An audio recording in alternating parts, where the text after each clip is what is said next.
I returned home after another busy day at work. It was already starting to get dark outside my window. Autumn seemed to be deliberately filling the air with a lingering sadness, reinforcing the oppressive atmosphere that had settled in our house after my parents' divorce. My mother, who had been betrayed and left alone after 25 years of marriage, hardly ever left her room. I stayed to live with her, to support her, to cook dinners and at least try to pull her out of this quagmire of despair. I had no family. My life was reduced to work and occasional get-togethers with friends. The rest of my time was spent with my mother. There was something suffocating about it, but I knew I couldn't leave her alone. When I opened the door to the apartment, silence greeted me with an almost palpable wave. No TV, no familiar rattle of dishes in the kitchen, just the soft whirring of the refrigerator, the distant sounds of the street outside the window, and my own breathing. I kicked off my shoes and walked slowly down the hall, dropping my bag on the couch. The thought of warming up the rest of dinner and finally getting some rest flashed through my mind. But something stopped me. A barely perceptible sound cut through the silence, making me alert. At first I didn't know if it was a slight rustle or a muffled groan. The sound came from my mother's room. My heart clenched, my thoughts instantly filled with worry. What if she was sick? I headed for her door, stepping as quietly as I could. The door was slightly ajar, the gap barely allowing me to see the edge of her bed. As I was about to knock, I suddenly froze. Something strange made me stop, a muffled movement and the same sound, now more distinct. My breathing became heavy, as if someone had placed a heavy stone on my chest. What is she doing? Went through my mind. And that's when I saw her. My mother was lying on the bed, half undressed, with her eyes closed, her body shaking slightly in rhythmic movements. I was stunned, unable to realize at once what I was seeing. But the worst part wasn't that I'd caught her doing it. No, it was how I took it. It was as if my body had stopped obeying me. I couldn't look away, couldn't turn and walk away. The moment stretched into an eternity. I felt goosebumps on my skin and my heart pounding desperately in my throat. She seemed different, not the same woman who'd been making my soups and ironing my shirts for years. In front of me was a stranger, her movements were graceful, her face expressing something I'd never seen before. And then she opened her eyes. In that instant, I froze completely. I was panic-stricken, I was sure she was going to scream or rebuke me. But her gaze was soft. There was no anger or shock in it, just something inexplicable, almost inviting. My feet were stuck to the floor, and I couldn't take a step back or speak. But before the tension could break me, another floorboard creaked in the hallway. The sharp sound snapped me out of my stupor, making me look around. And then I saw him. My father. He stood behind me in the penumbra, his face stern and unmoving. Why was he here? Why? We hadn't seen each other since he left, but here he was, as if he'd come back on purpose to witness this moment. My mother sat up abruptly, clutching the bedspread, her gaze darting between me and my father. The air in the room grew heavy, soaked with everything we were afraid to say. My father stepped forward without saying a word, his eyes fixed on my mother. There was no anger or jealousy in their gaze, just the tiredness of a man who had long since stopped feeling anything. I knew, he said quietly. His voice sounded as if he were saying it not to us, but to himself. But you, he shifted his gaze to me, have no idea what you've done. I didn't have time to answer. It was all happening too fast. My mother shouted something, breaking the tension, my father turned sharply, and the door slammed so hard that I flinched. I was left standing in silence, alone with my mother. She looked broken, but there was something else in her eyes, something I didn't want to understand. I stood at the door, feeling the tension envelop the room. Her voice was low and soft, but tinged with insistence, and my feet moved on their own, defying reason. Each step seemed infinitely long, as if the space around me was thickening, slowing down. She was sitting on the bed, her figure illuminated by the soft light from the table lamp. Her face, so close and defenseless, looked unfamiliarly fragile, as if the apology she was preparing to utter had already become her burden. I sat down next to her, feeling the bed sag slightly beneath me. Her hand touched mine lightly, and the touch burned like a scald. I tried to stay calm, but my heart was pounding like it wanted to break free. She sighed, quiet and heavy, as if releasing the weight that had been weighing on her shoulders for a long time. Her fingers trembled slightly, and I caught myself thinking that I, too, was feeling a strange excitement, deep and painful at the same time. There was an oppressive silence in the room, broken only by our breathing. Her hair fell in soft waves over her shoulders, swaying slightly in time with her movements. The whole world seemed to be concentrated in this room, shrunk to the size of a few meters, where everything that was happening seemed important and irreversible. Her gaze, deep, penetrating, met mine. In that moment, I realized that behind those eyes lay something far more than she was willing to admit. The guilty smile on her face, subtle but noticeable, was like an attempt to protect herself, to hide from me the truth that hung between us in an invisible veil. Her hand slid over mine, as if testing to see if I could find the strength to pull back. Instead, I felt her warmth penetrate deeper, creating a strange mixture of confusion and something disturbingly familiar.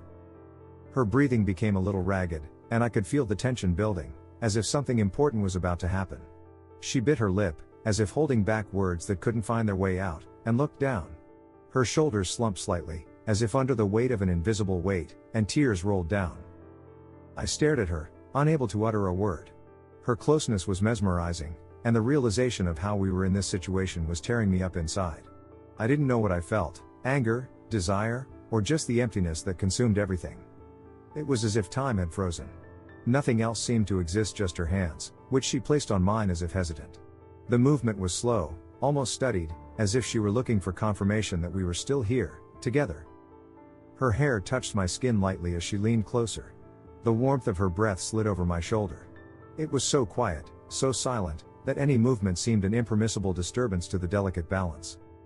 Every touch, every movement was filled with an elusive magic that was impossible to look away from. These moments were a mixture of regret, fear, uncertainty, and a subtle, almost tender affection that we were both afraid to talk about.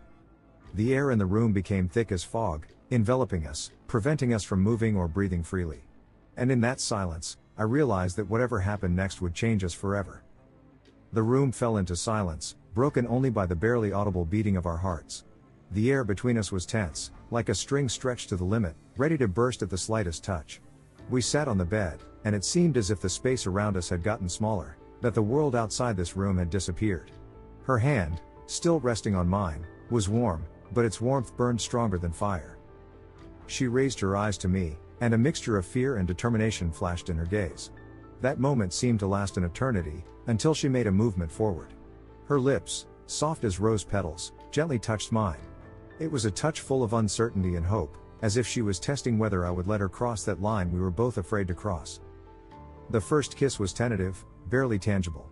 It was a dance in which neither of us wanted to make a wrong move. But then everything changed.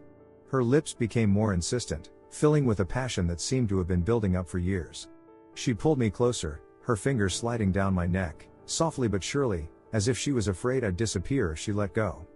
Every touch, every breath, every millimeter between us disappeared, dissolving into this sudden, irreversible moment. I felt her lose herself in it, give herself over, and her passion fueled the fire in me. We were no longer two people, separated by fear and doubt. We were one, an intertwining of emotions, desires, and something deeply hidden in both of us.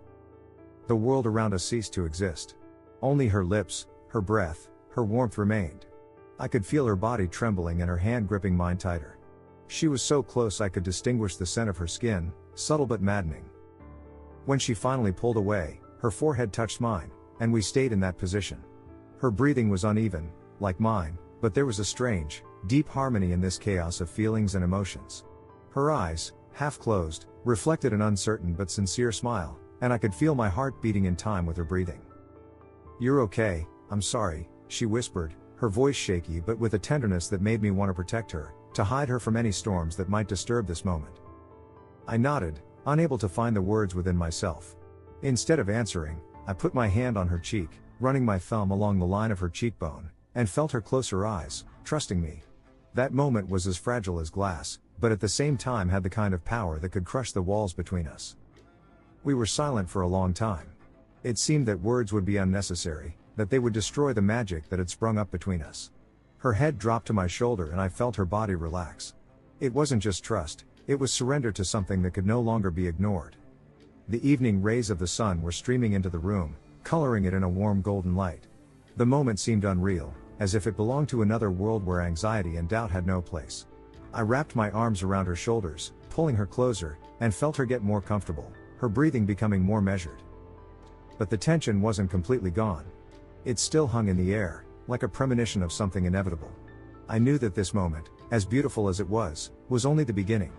We both knew what would follow: a conversation, a revelation that would reveal everything we'd been trying to hide.